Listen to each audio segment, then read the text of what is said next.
Welcome to the Beauty Business Strategies Podcast. I am joined today with my good friend, compatriot, educator, coach. Well, I don't know what else to say, but all kind of good things. Mr. Daryl Jenkins. How are you, Daryl? I am better than good. How about you, Michael? I am good. So I'm excited today on today's podcast to talk about financial literacy. It sounds like a stirring topic, doesn't it?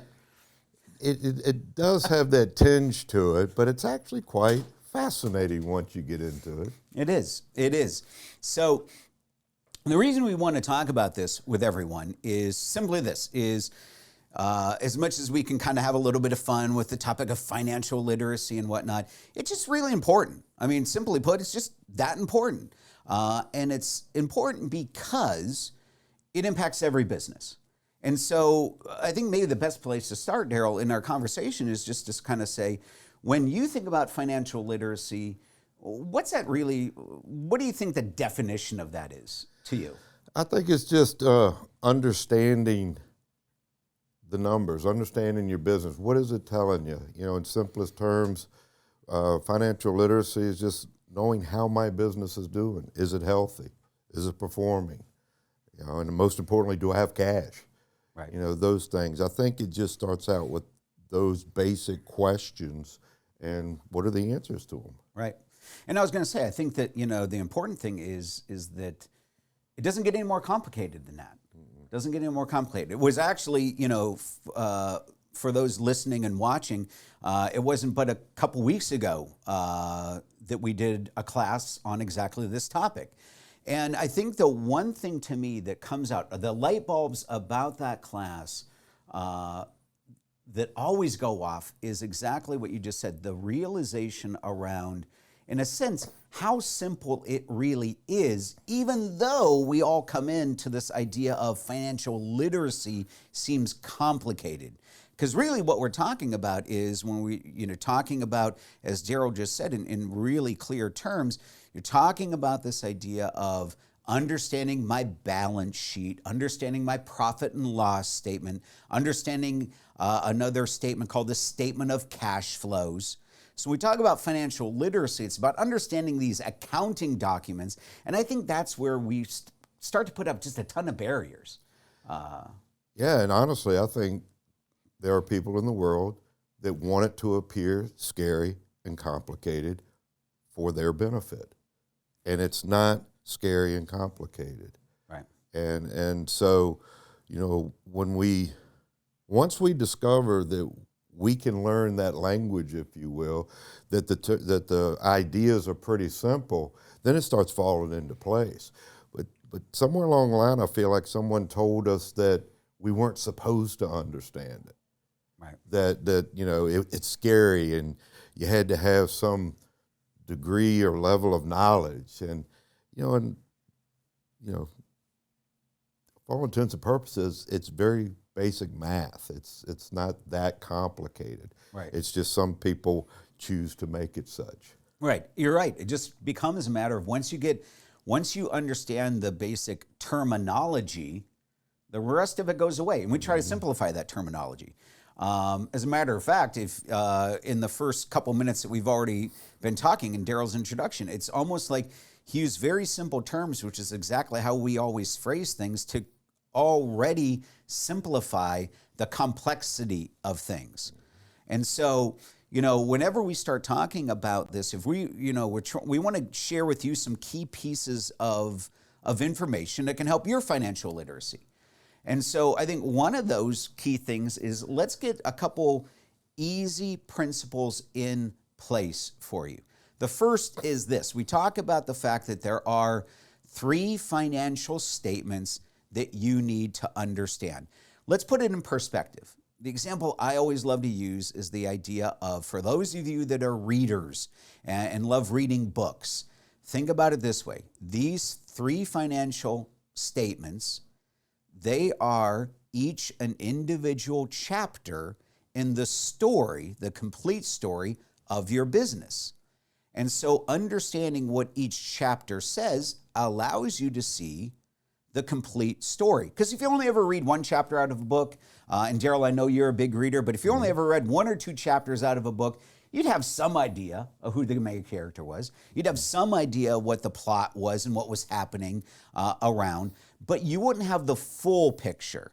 And so that's why many of us only ever read 1 chapter or maybe 2 out of our 3-chapter book. And the 1 chapter we might read is generally around the profit and loss statement, because it's the one that we are most familiar with and the one that we think that we most easily understand. And so I love your idea about keeping things simple in principle. So if you were to say, just kind of simplify profit and loss for me, Daryl. Profit and loss is simply how much money came in and how much of it went out. What did you spend it on, quite frankly, and did you have anything left over? Right. And with that, we like to kind of tie it into, if we're looking at it and thinking about it as it tells a part of your story, we use a very simple way to relate to that. Profit and loss tells you about the performance of your business. That's the story that a profit and loss tells us. So it tells us about performance. Now, we don't have time to get into it, because this is a limited amount of time podcast. Right. But what I do want to say is it also tells you about profit and loss. At the bottom line, we look at it and we say, hey, listen, this tells us about our profit. But Daryl, what's the key thing that we have to, unfortunately, what's the bubble we have to burst at every class? Oh, you're going to let me be the bad guy. I'm going to let you be the bad guy. I thought I was the guest here. No, you're going to be the bad guy. As it turns out, profit is not cash. Exactly. That's a painful pill to swallow. It's a painful pill to swallow. But while profit is not cash, it does have the ability to be cash. But this is why we need to see every chapter of our story. So, but I'll also interject, what is profit? Profit's just simply, it's a bit abstract, but it lets us know, it tells us if value was increased or decreased within the business. And that's what we're looking to do. We're looking to increase value. Right. And that relates right back to the word performance. Right. That's exactly it. So when we look at this, here's the one cool thing about the profit and loss statement is everyone out there loves metrics. You all love benchmarks, right? And so we love to use benchmarks in our industry as a measurement of how we are doing. And what I would tell you is this is where some of your most critical benchmarks live. This is, out of all 3 of the chapters of your story, again, a balance sheet being 1 chapter, a profit and loss that we're talking about now being another, and then we'll also talk about the statement of cash flows as the 3rd chapter. This chapter does tell us all about those key benchmarks that we so love to measure, to see if we are in line and creating a healthy company. So let's touch on maybe 1 or 2 critical benchmarks that might get measured as we look at a profit and loss. It'd be important for all of us to be dialed into. Daryl, what would be one to you that just jumps out? Well, I want to step back one go step ahead. And say in order to get those benchmarks, we need to have on that profit and loss what's known as a percentage of income column. And I point that out only because we look at so many that do not. And so if your profit or loss statement, it's got to have that percentage of income column on it, and so that you can compare it to your benchmarks. And I believe you will find that once you do that, once you add that column, that's when it starts unlocking and demystifying the profit and loss statement. Right. Because when you're looking at it just numbers, it's like, wow, I don't understand this. However, if we've got this percentage of income column, now we're beginning the process of understanding how our business is performing and touching on those benchmarks. Right. And I believe I have forgotten the question, but the question I believe was, what are some important benchmarks you want to look at? Probably in our industry, the most important is going to be service payroll percentage. Is our service payroll as a percentage of our total income within the benchmarks? Most people, well, probably it's second only to profit. We want to know that profit. Right. So exactly. And to share with you the key benchmarks that you want to be dialed into just in those two areas is we're talking about service payroll. We would recommend a 30 to 35% as a comparison of the expense in relation to your total sales. So that's why you want that percentage of income is that measurement of how much was this, what percent of service payroll as an expense was in relation to your total sales or total income. And you're right, that's exactly one super critical number. 30 to 35%, that's the range, a benchmark that we want to be in. The other one you mentioned being net profit is the fact that you want to have at least something net profit, because this is why the profit and loss is the most popular, because you want to see how much profit happened in our company. Without the percent of income, it is a little bit like, I don't know if this is good or bad. Yeah, exactly. Just taking a guess. Just taking a guess at it. But, at the minimum, you want to have at least 10%. But really what we would strive for is 15 to 20%, or again, even higher. But and the reason being this is, and this is why this is so important to read this chapter of your story, because if you don't, every little expense in the company, every little pothole in that road, you're going to feel. But when you start to build a healthy profit in your company, and you can look at this and say, hey, I'm 18% net profit, 20% net profit. Now, all of a sudden, those little potholes in the road, you barely feel it. They're there, but you barely feel it. It allows you to travel at a much smoother, much faster pace as a company. So that's powerful. So we were able to skim the surface, but we've got two other chapters to talk to you about. One of the other most important chapters, where they all have their importance, but one of the most important things too is the chapter that tells you about the health of your company. And that's when we refer to the balance sheet. The balance sheet is so important because it reflects the health of the company. If we had to pick out like one key thing to you, Daryl, or one or two key things about the balance sheet, just to kind of set the tone out there, what comes to your mind? I'm glad you said two, because there really are two. The two main things I want to know is, what does the company own? What does it have specifically in cash? But also I want to know about the liabilities, who has claim on the things that I own. Otherwise, in some cases, debt. So those are the two big things I'm looking for and I want to know about on my balance sheet. Right. And that's exactly what the balance sheet shares with us. So when you're listening and you're thinking about, I have to start looking at this, I have to start to read this chapter of my business, it's exactly what it's telling you. What do I own?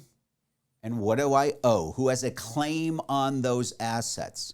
And then finally, in the end, then that gives us, we can also look at our equity or the value that we're building in the company. And that is critically important for anyone. Anyone that owns a business wants to build stronger equity, because at some point down the road, you're going to say, hey, listen, I might want to sell this business because, that's the goal of owning a business, right, is someday to pass it along to someone else. You get the benefit of that, and they get the benefit of a healthy company to keep growing their next chapter of their lives in that way. So this is why, again, balance sheet of critical importance to you. Any other thoughts balance sheet-wise that you think would be just kind of important to share at the moment? Just something simple, or let me ask the question this way: what do you find the biggest hurdle is, or challenge might be for people that might first be looking at a balance sheet? Well, I think the first hurdle would be like understanding the terminology. Like I just said, liabilities. Some folks might not quite understand, and at that moment what that means. Basically, it's in a lot of cases, your debt's included in that. It's not the only thing. But what you really want to be mindful of in your company is how much debt do you have compared to how much stuff do you own? You don't want to owe more than you own. Right. And liabilities, assets, equity tells you those things, and that's what makes one of the major reasons it makes the balance sheet so important is knowing the health of the company. Right. And speaking of health, before we move into the last chapter that we want to talk about, speaking of health, the balance sheet probably is the most critical of the three from simply this standpoint.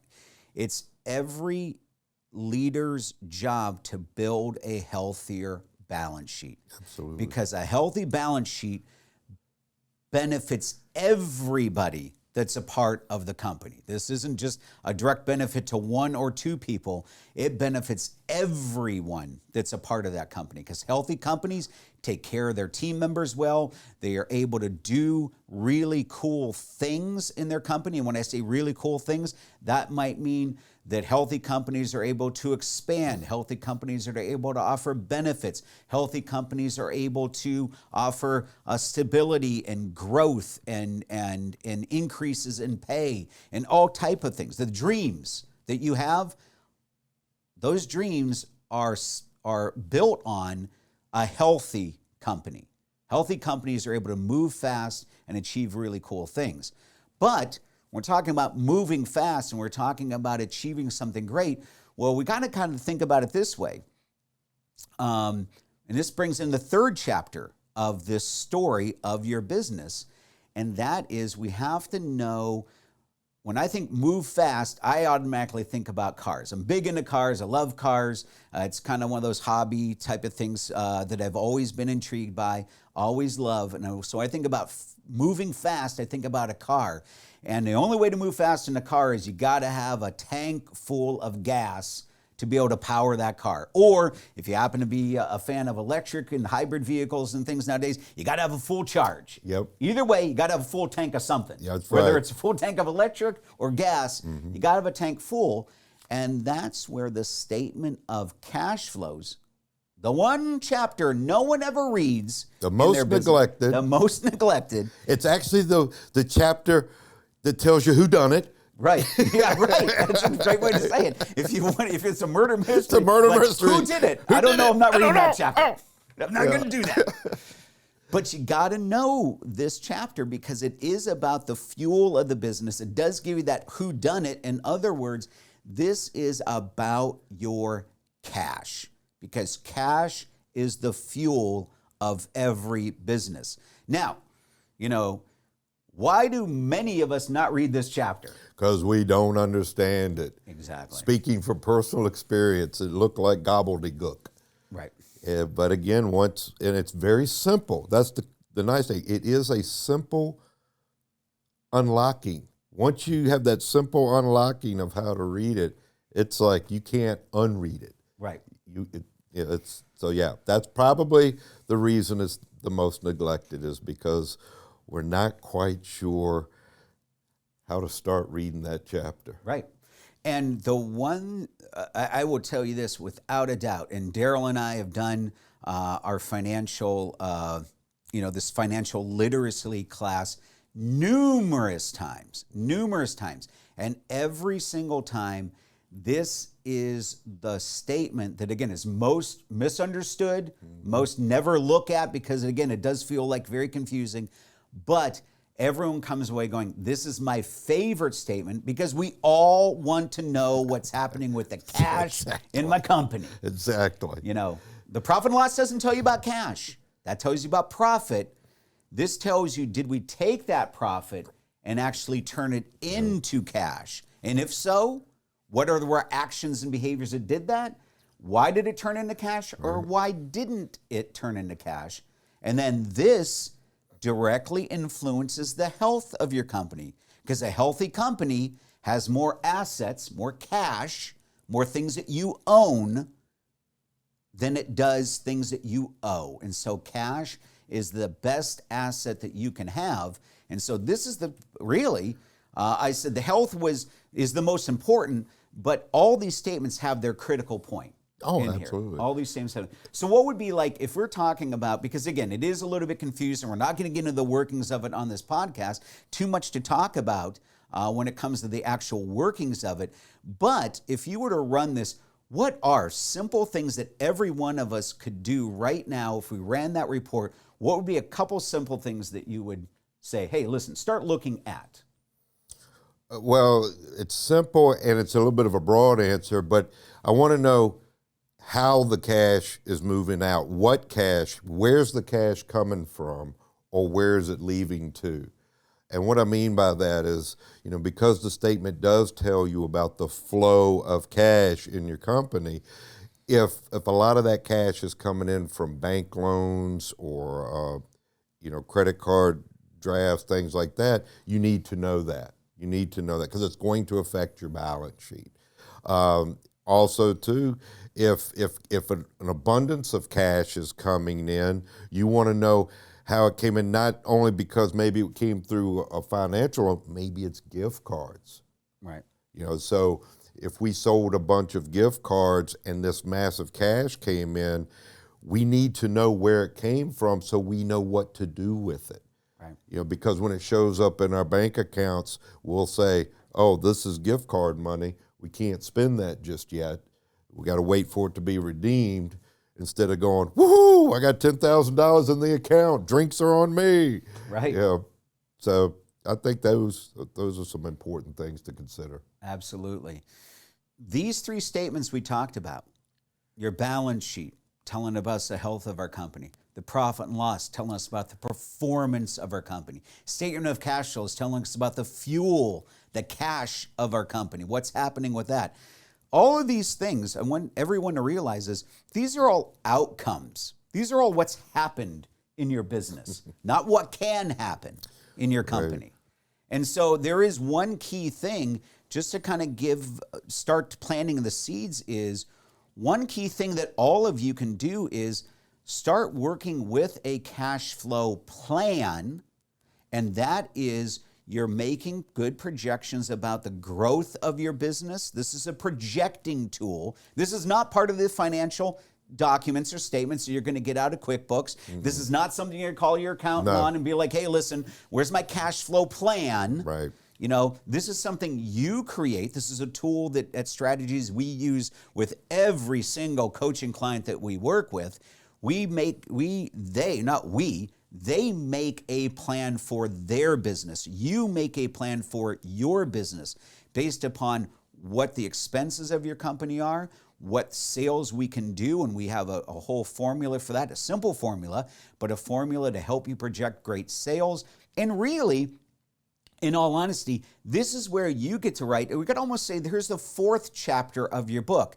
This is where, actually, the better way to say it is there's 3 chapters in a book, but this is where you get to put on the front of that book, this is where you get to title your book, and you get to put the author. You get to be the author of this book. So the cash flow plan acts as that idea of the chapters that happen in your book are written by you. You're the author of that story. You name that story. And that starts with a cash flow plan to build the health that you want in your company. So you forecasting where you want to go, the dreams that you want to attain, the goals that you have for your business all get written in that plan so that they can show up in health, performance, and fuel. So, Daryl, as we kind of wrap our time up, let's kind of summarize a couple things, but let's kind of do it this way. If we had to kind of share, maybe let's pick out 2, 3, maybe 4 key action items that everyone could do now. What would be one of the first things that you would say, hey, listen, right now, just listen to the podcast. What's one key action item or one key step that someone could do? It's funny you mentioned that. I was just thinking, find someone you trust. Maybe it's your coach. Maybe it's us here, someone here at Strategies, to read your statements to you for you. That's the beginning of understanding. As you were talking, I was just thinking, I love to read. I love to read. And the way I learned to love to read is because my mother first read to me. My mother read to me, and as I started learning and understanding and how to read, I could read for myself. So rather than the daunting task of, well, how do I read this? I have no idea. Find someone you trust. Go to someone trusted. Like I said, if you're working with a coach, say, hey, can you read these for me, with me? And or like I said, a trusted person, your accountant, and get them to read them to you, help you understand. And you'll be surprised how quickly you'll be learning to read them on your own. Exactly. I think that's a great place to start. I think that's a great place to start. And I'm going to tie in with that. Another action step to do is, and this all ties in, and I don't know if this goes before or after, whatever, but another key step is make sure that story, that start to look at your story, get this information. While you might be right now, it's like, I don't know that I understand it correctly, and that's where Daryl's great suggestion comes in. Get your story.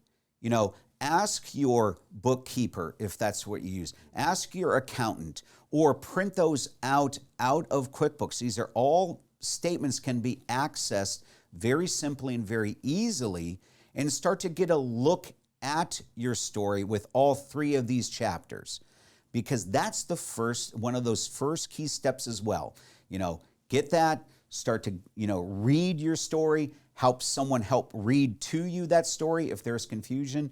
And so this is these first steps to unlock. And for me, the last step, the last action item I would start to put in place, and if you got one more, Daryl will have you shared as well. The one last thing I could start to say is, and be proactive about starting to build a plan for your future when it comes to the financial health of your company. Whether or not, maybe the simplest way to think about it right now is, if you're not doing anything that revolves around building even a budget. A cash flow plan is different from a budget, but even just starting with, let me just write down my expenses and start to build a solid budget for my business that I can now live within, so that I know I can start to build health in a healthy way. That alone is a great starting point. A cash flow plan allows you to take that whole idea and expand it tenfold over into what the potential of our company looks like. But if you're just talking simplest place to start, just start looking at where your expenses lie and making a budget to stay within the expenses that the company can afford. Any last thoughts? Yeah, be fearless. Be fearless, because Michael and I, we know some stuff about these statements, but we didn't always. And I remember when he didn't know anything about them, and he remembers when I didn't know anything about them. But we were fearless. We had made up our mind we were going to learn. We worked with each other. We helped each other. We sought our coaches, our professionals. And while we still don't know everything, we still learn. We're still fearless. We're willing to go out there and make the effort. And that's all I want to do, is just encourage you to make the effort. You'll be all right. You're not going to goof it up. That's right. Awesome stuff. All right. Well, hey, Daryl, thank you. It's been great hanging out with you. And it's been great hanging out with all of you. We look forward to talking to you again on our next Beauty Business Strategies podcast. Until then, have a great day. Thanks again for listening to the Beauty Business Strategies podcast. If you like this episode, be sure to hit follow to learn more about how strategies can help create more fun, profit, and growth potential for you, your company, and your team. We invite you to schedule a free 60-minute strategy session by clicking the direct link in the description of this episode.